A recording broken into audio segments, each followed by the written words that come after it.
A typical working pattern for most people means they are likely to have many different jobs during their working lifetime. It is also common to have various pension arrangements from the time in each job. So people can end up with multiple pension pots scattered around and without any form of joined-up strategy towards them.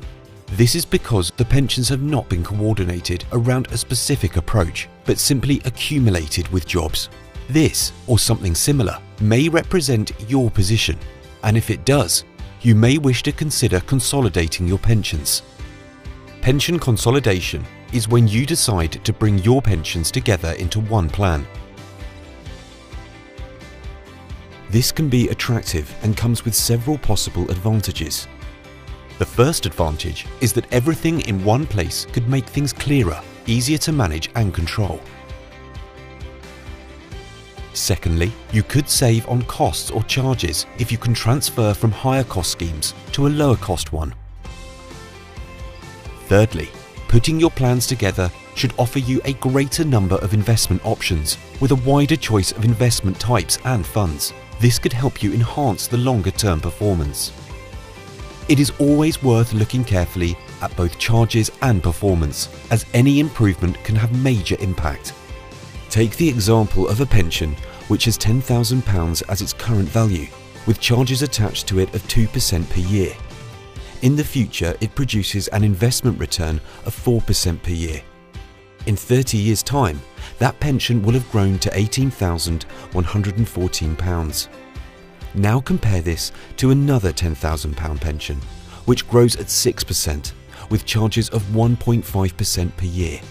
In 30 years, this will be worth £37,453.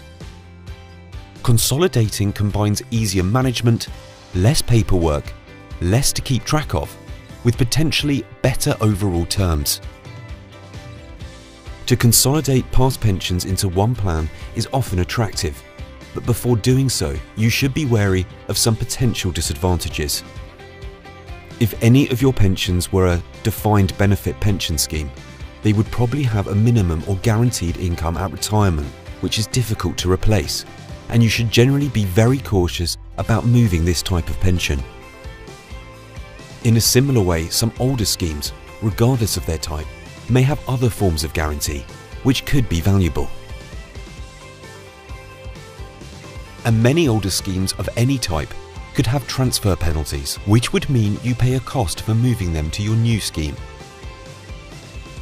You will note that this is not a simple decision because the devil is in the detail, and whether to transfer any pension, whether consolidation is a good or bad idea, is very much dependent on your specific circumstances.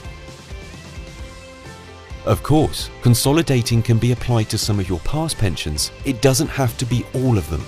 For example, if you have 5 old pensions, there is nothing to stop you merging 4 and leaving one where it is, possibly because of its guarantees, which you would want to keep. There are many times when consolidating makes perfect sense, but it is not always the case, and you should carefully check the terms on your past pensions and use an expert to help and advise you.